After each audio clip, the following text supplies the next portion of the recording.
Hey, it's... Oh, Lord. Wait, let me get out of here. I look like a thumbprint with teeth.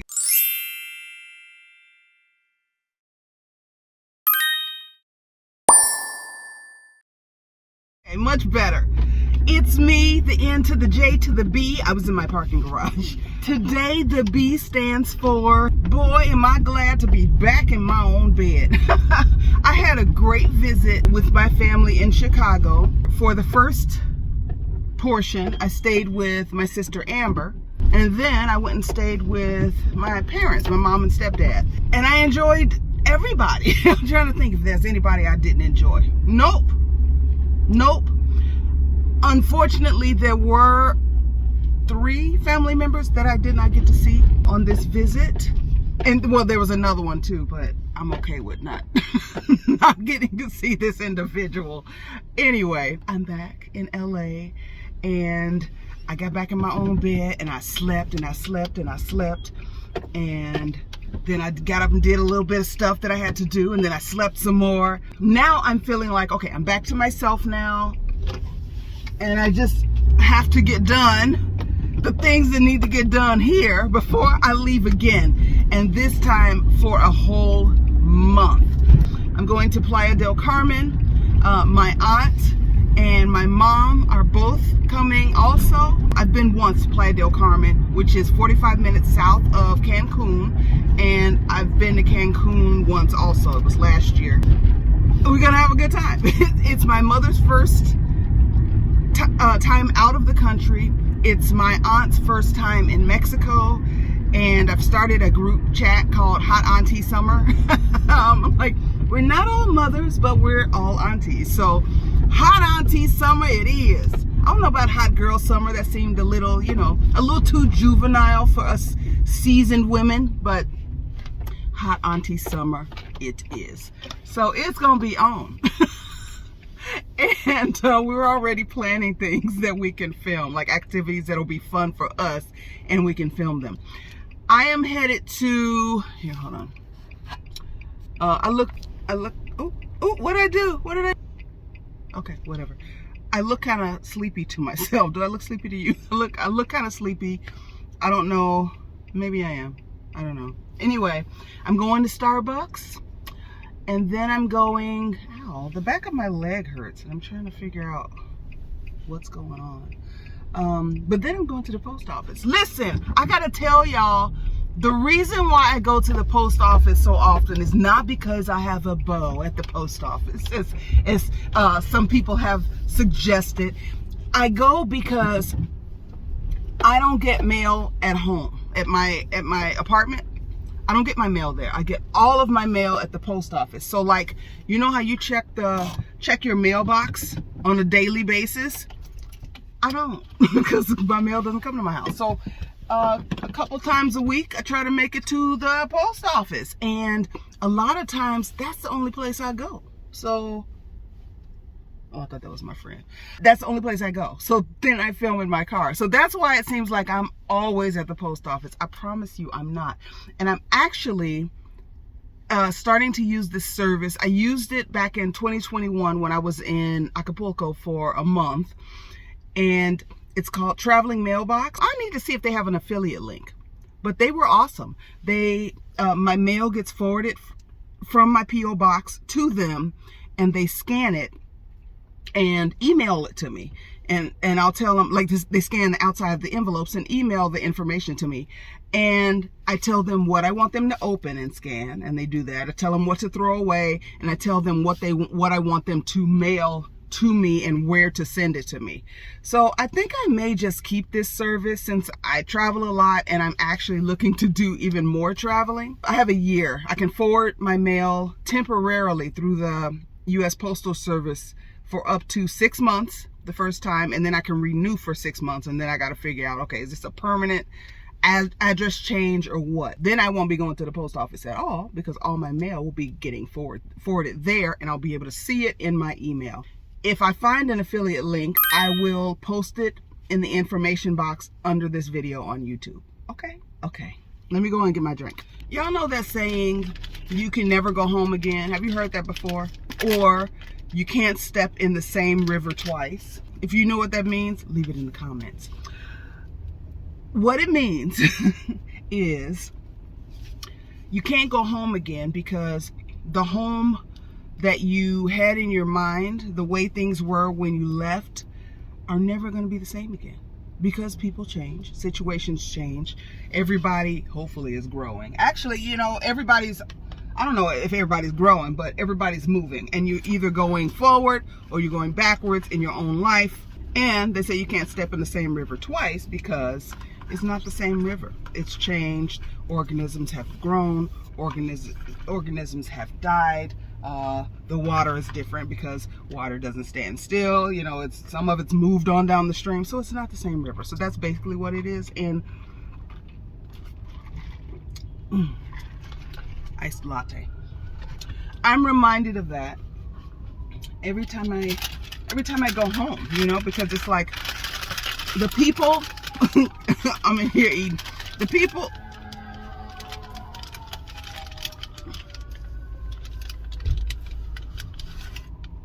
there's a lot of noise around here suddenly. Let me pause this and I'll come back. Okay, I'm sorry. I'm really hungry. Otherwise, I wouldn't be eating and talking at the same time. But everybody's got their own life, you know. Things change, people change, situations change. And what it also does for me is it makes me look at myself and the ways that I've changed.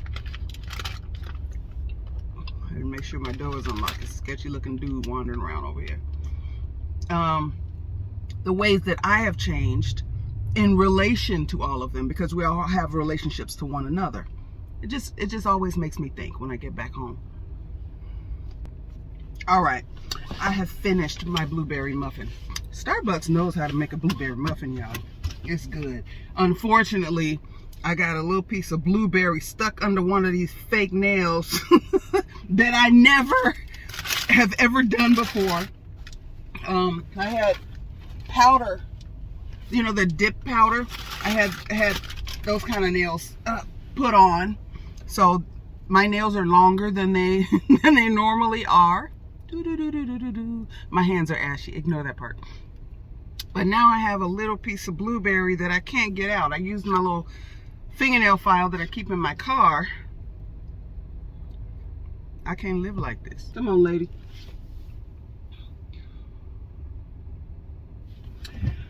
There are family members who are doing well. Their family, I mean, it's just like any family. You know, you got family members that everything's cool. And you got family members that, you know, need a little help here and there. Sometimes I wish I were one of those people who is like, not obsessed, but who is really focused on getting to the bag, you know? Money doesn't mean a whole lot to me. It never has. Money is not the yardstick that I use to measure my worth or measure anybody else's worth. Because there are a lot of people who don't have money who are awesome people. And there are a lot of people who got a whole lot of money that are just like trash, basically, you know? I'm not impressed by money. It is a tool, nothing more, nothing less. I know that I need to have it in order to have the basic necessities. You need money because that's the currency of the system that we all operate under. You need money. By the same token, I would not feel comfortable being filthy rich, knowing that there are people who are starving, can't afford to live indoors, you know, don't have indoor plumbing, the kids are going without things. Like, I feel like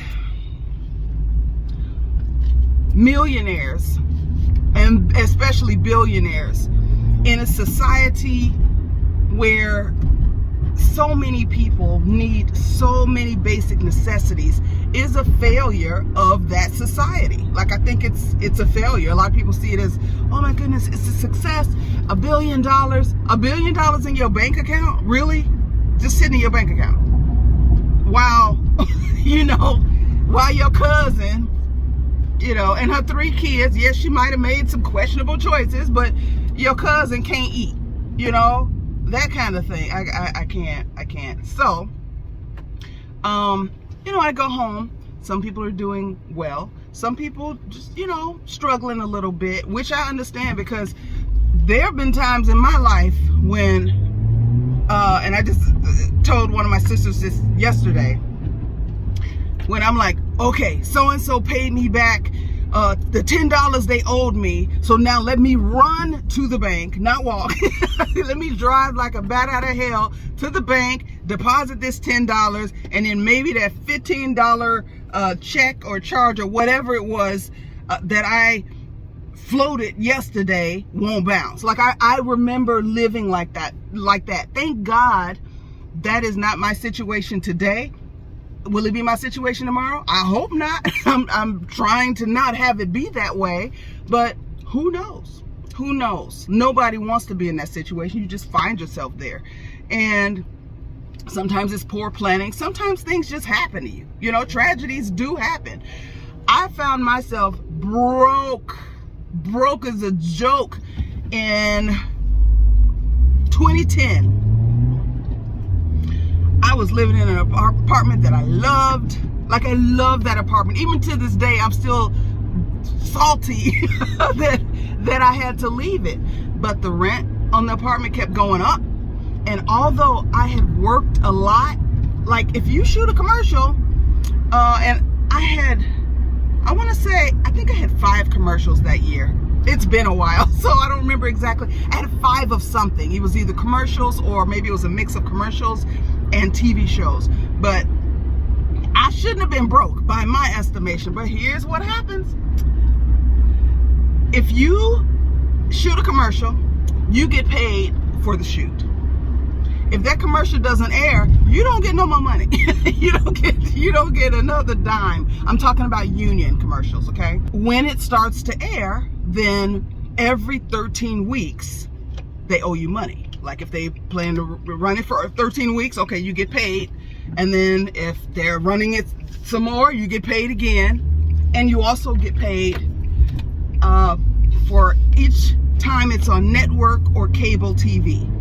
You get paid a flat fee for streaming. Like, so if you see my commercial 50 times in a row while you're watching Hulu, just know that I've been paid a flat fee and I'm not getting paid per airing. But if you see it on ABC, CBS, and some of the cable channels, like if you're watching HBO and it's not on streaming, you're watching the regular HBO channel and you have cable, then I'm getting paid less than network, but I'm getting paid.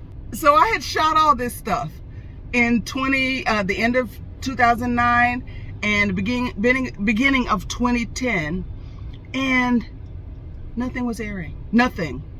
And I was like, my money is going, like, what's happening? Although I had made more money than I had ever made in my life to that point back in 2008, I believe it was.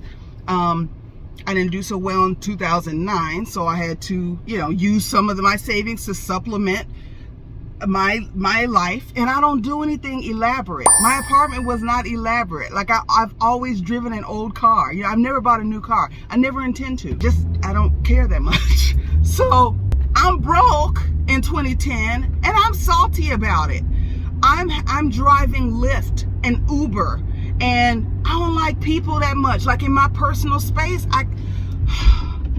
I was not happy. I had to move.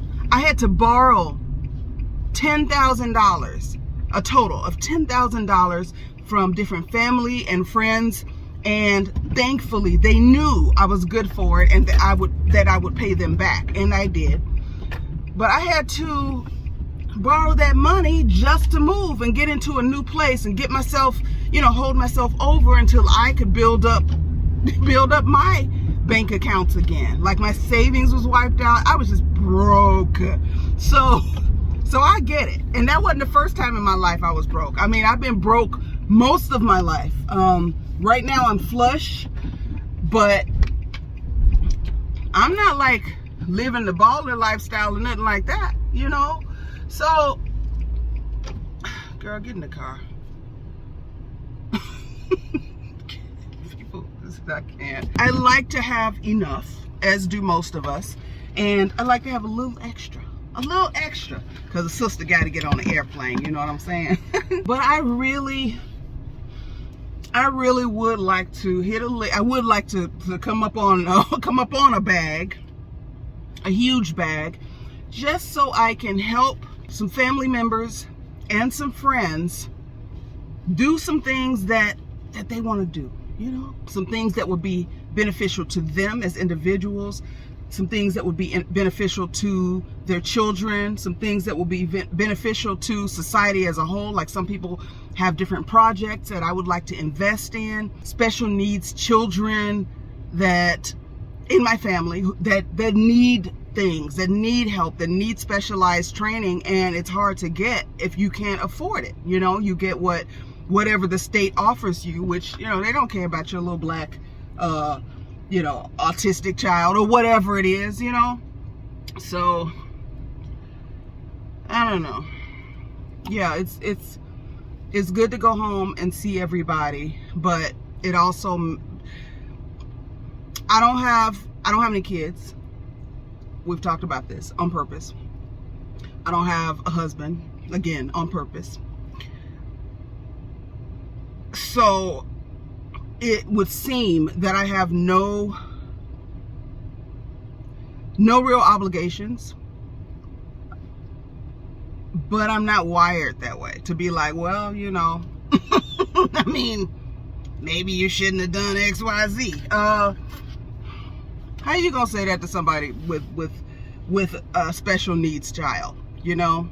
Or just any child. Well, maybe you shouldn't have had. I mean, the child's here now. Like, why would you even say that? It may be true in some cases. Maybe you should have thought about who you were. You know, I'm getting way off track. What I'm trying to say is that my trip home has really reinforced the purpose of my going to Playa del Carmen in the first place. I feel like here in LA, with the rat race, with my life being the ever-present rat race that it is, I can't get to the things that I'm supposed to be doing.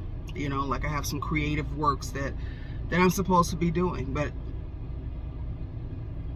either my mind is too disordered or this place is too disordered. Maybe it's a combo, but I need to, like, go off, get some writing done, plan some things. There are some shows that I want to pitch. I haven't been able to get the pitches together. There are some things that I need to do that I hope will lead to me getting to the bag so that I can do more for the people that I care about, so that I can do more of the things that I love and hopefully add some value to society. I just been thinking about a whole lot of stuff. Let me go in here and see if the post office still has some of my mail, because I asked them to forward it and about 3 weeks ago, and it ain't reached its destination yet. So I gotta find out what's going on. I'll be back in a minute. Y'all, I'm gonna try and show y'all. Hold on. I don't want to get this dude's face, but the dude in the car next to me, you see his hand? He over there smoking a joint. He's in the driver's seat smoking a joint. You're not supposed to do that. As one of my friends will say, you ain't supposed to do that. It's so funny how nice they are to me in that post office. Because they see me all the time. I'm like, hey, they're like, hey, Nicole. One woman was rude to me one time, but I think she was having a bad day because she's been cool ever since. What was I talking about? I just want to make things different, you know, in a good way. We are all dying at some point. Hopefully not today, hopefully not anytime soon, but we're all going.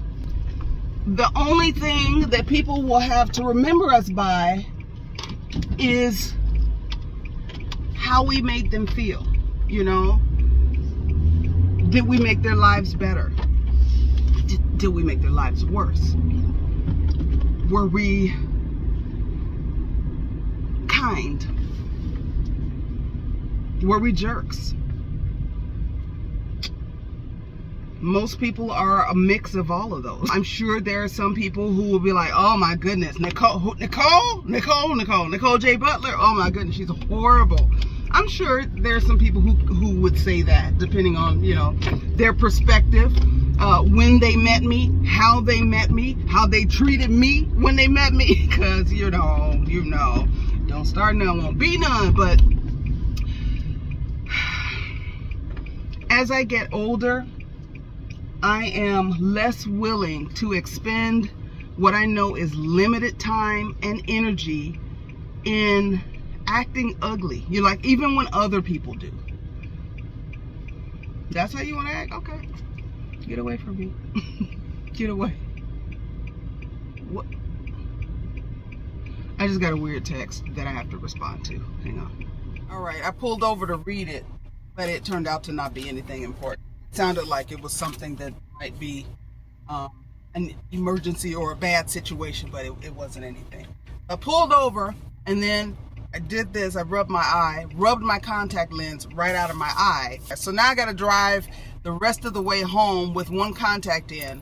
Thank God it's daytime. Yeah, I can make it. Wow. I don't think I've talked about this before because it can be a touchy subject and it can sound very airy-fairy. But I have known since I was a child that I can, I'm reluctant to say this in a public forum. Like I've talked about this with friends, but I know how it can sound. So bear with me. That I can feel other people's emotions, like literally feel how they feel. And I hate it. I hate it. I know that's called being an empath. E-M-P-A-T-H. If you haven't heard the term before and you want to look it up, go ahead. There's some controversy because it can be like, oh no, that's the devil, that's a demon, blah blah blah blah blah. Okay, all right, whatever. I'm not interested in getting into that debate. It could also be attributed to the fact that I am the oldest of a number of siblings, and basically with me being the oldest, I had to keep an eye on the younger ones, because if I let them get hurt when my parents weren't around, then I was in trouble. Like, it's, you look out for your little sisters, your little brother, if you got a little brother. I learned to be hyper vigilant, like, spotting danger, okay, that one is climbing on the couch while this one is about to color on the wall. So I'm just, like, you learn to have eyes in the back of your head.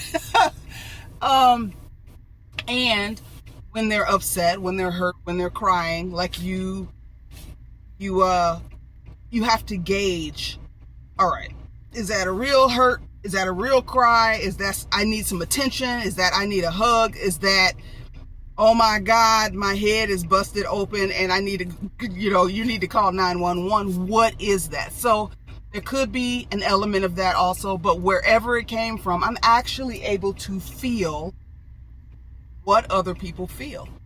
And I spend a lot of energy warding that off. Like, I don't want that. I got my own feelings. I got my own stuff to deal with. But if I'm in a room with somebody, like, I can, and it doesn't take long. And I can't even tell you that it's a skill that, okay, I know how to do this. Here, you put your hands on your head like this and you look at them real, like, I don't know how I'm able to do this, but I am, and it's not something that I would ask for, because I don't want to feel what other people feel in that sense. I want to have empathy for people and sometimes even sympathy for people, but I don't think I need to feel what you feel. Again, I've learned that this is something that not everybody has, and so I assume that I have it for a reason. Yeah, I think a mosquito bit me. I've been scratching the heck out of my leg. I gotta get home and look and see what's going on. Like, right behind my knee, it just itches. When I go home, and I'm around so many family members at once, because in my regular everyday life, you don't see me around a whole lot of folks. You know, I know a whole lot of people. Not all of them are my friends. Some of them are just people I know, acquaintances. And but I'm not around a whole lot of folks at once. But when I go to Chicago, I am. And I often come back tired, because being around that many people at once, even if they're my own people, it's like me being a sponge, genuinely wanting to know what's going on with them, what's going on with their lives, how are you managing, what can I do to help, what can I do to help outside of money. You know, like, money, again, it's a tool, and it's a tool that can make everybody's life easier, but I'm not made of money. I ain't I ain't balling like that. I have enough and a little extra. But what can I do to help you outside of money? What can I do to help you help yourself? What can I do to ease your path in this time? And I genuinely care, but what ends up happening is I feel like I end up absorbing a lot of other people's stuff, a lot of other people's energy. This video is getting a little long, so please stay tuned for part 2.